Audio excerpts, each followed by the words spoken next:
Assalamualaikum warahmatullahi wabarakatuh. Ketemu lagi di channel YouTube M. Syaihan Muhid. Kali ini saya akan mencoba menceritakan fakta-fakta sejarah tentang Yahudi dan Palestina. Banyak atau sebagian di antara kita ada yang mengatakan bahwa Palestina itu yang memiliki hak kepemilikan itu Yahudi. Maka ketika Yahudi itu melakukan penyerangan kepada Palestina dianggap hal yang biasa, karena itu dianggap mempertahankan haknya. Sedangkan ketika Palestina melakukan penyerangan itu dianggap ya terorisme dan lain sebagainya, karena Palestina dianggap tidak memiliki hak sama sekali terhadap wilayah Palestina itu, karena yang berhak adalah Israel. Apakah benar Israel itu memiliki hak atas Palestina? Mari kita lihat fakta-fakta sejarah. Namun sebelum itu jangan lupa subscribe, like, komen, dan share.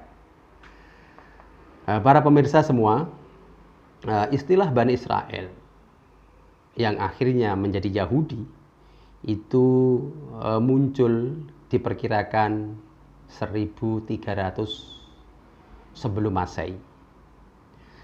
Nah, Bani Israel itu keturunannya dari Nabi Yakub, ya. Kemudian Nabi Yakub punya anak 12, diantaranya Yehuda, Nabi Yusuf, dan Benyamin. Singkat cerita, pada tahun 900 sebelum Masehi, sekitar 400 tahun setelah itu, Bani Israel mengalami perdebatan sengit tentang pengganti Raja Solomon yang waktu itu menjadi pemimpin Bani Israel. Setelah Raja Solomon, atau orang Islam menyebut Nabi Sulaiman, wafat, maka di antara Bani Israel mengalami pro kontra tentang siapa yang harus mengganti. Sebagian dari kelompok Yehuda menghendaki pengganti Raja Solomon itu harus dari keturunan Raja Solomon atau keturunan Nabi Sulaiman. Sedangkan kelompok yang lain tidak, menghendaki bukan dari keturunan Raja Solomon. Perdebatan itu tidak bisa disatukan, maka akhirnya menjadikan Bani Israel terpecah menjadi dua.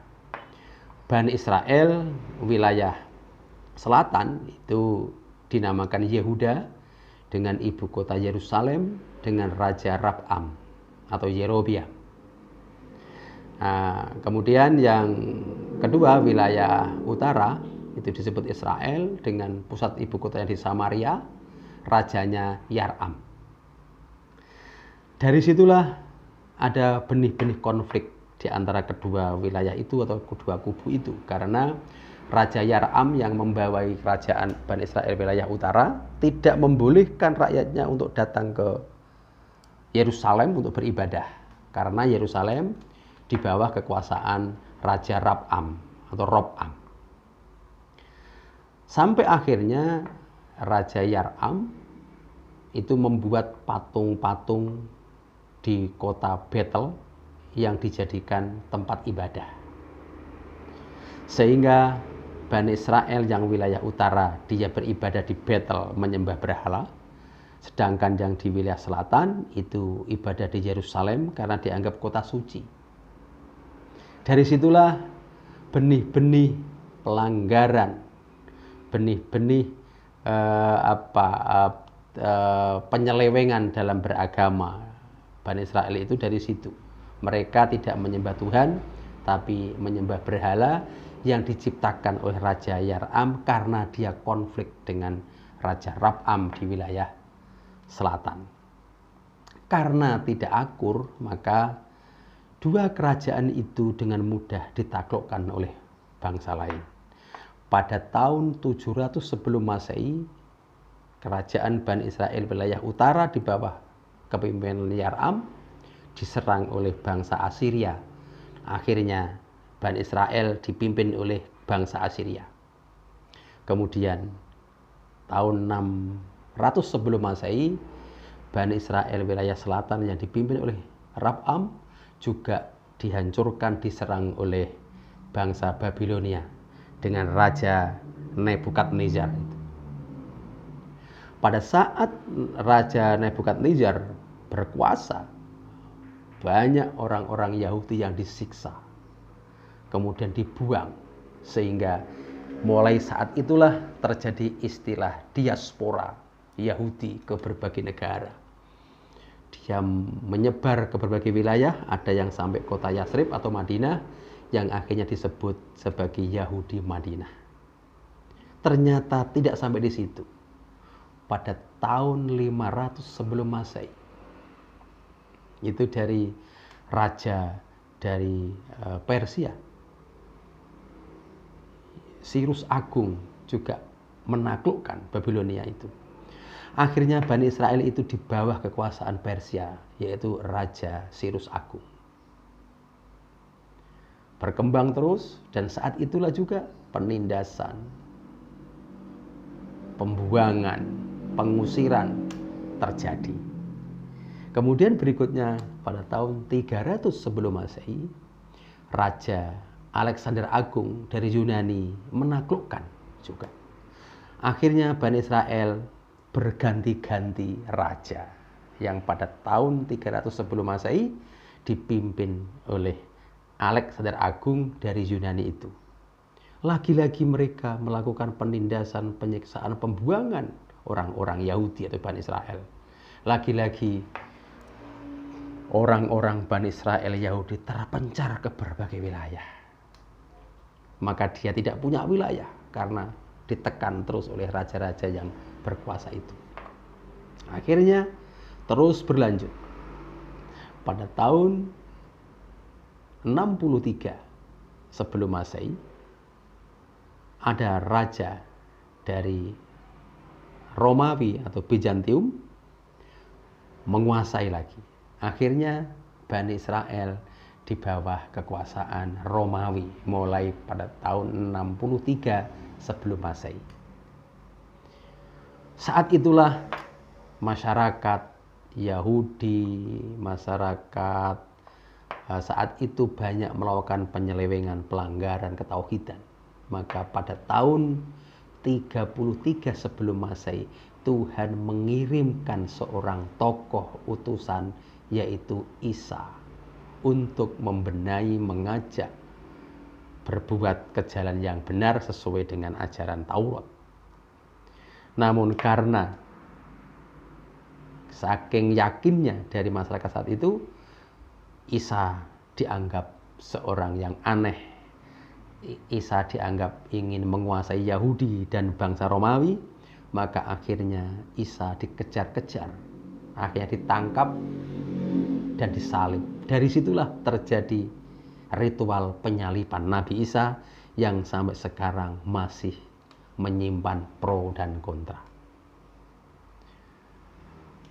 Palestina masih di bawah kekuasaan Romawi sampai pada tahun dari 63 sebelum Masehi sampai tahun 640 Masehi. Singkat cerita, pada tahun 640 Masehi, Romawi di bawah Raja Patrisia, Islam itu di bawah kekhalifahan Sayyidina Umar ibn Khattab.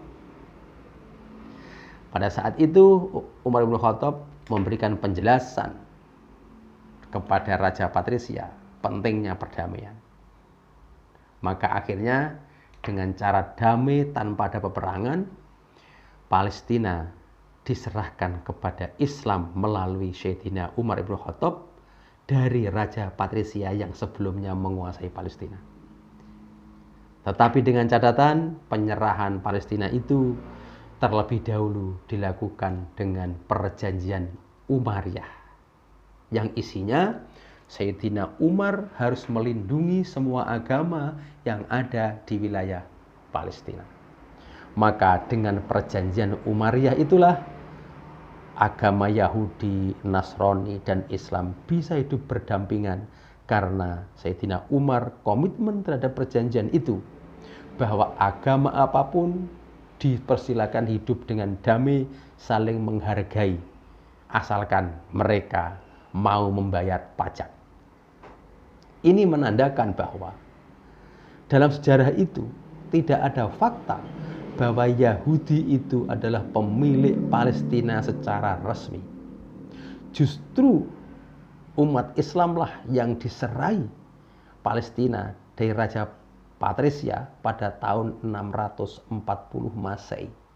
Itu artinya sejarah mengatakan bahwa umat Islamlah yang memiliki hak penuh untuk memiliki wilayah Palestina berdasarkan perjanjian Umar atau Umayyah. Maka dalam sejarah itu kita nggak bisa mengatakan bahwa Yahudilah yang memiliki tanah Palestina. Justru umat Islam yang dipimpin Sayyidina Umar ibn Khattab saat itu yang punya hak untuk mengatur memiliki wilayah Palestina. Akibat perkembangan sejarah, perkembangan zaman, maka banyak orang yang tidak konsisten terhadap aturan atau perjanjian Umayyah, maka akhirnya rebutan terus-menerus. Tetapi ingat, fakta menunjukkan bahwa yang sebenarnya memiliki Palestina dengan cara yang damai tanpa ada kekerasan Sayyidina Umar ibn Khattab, yaitu dari Khalifah Islam. Maka dari sini kita bisa mengatakan Islamlah yang memiliki hak sepenuhnya wilayah Palestina. Yahudi, Bani Israel, mereka merebut dengan cara-cara yang tidak benar. Demikian yang saya sampaikan. Terima kasih. Assalamualaikum warahmatullahi wabarakatuh.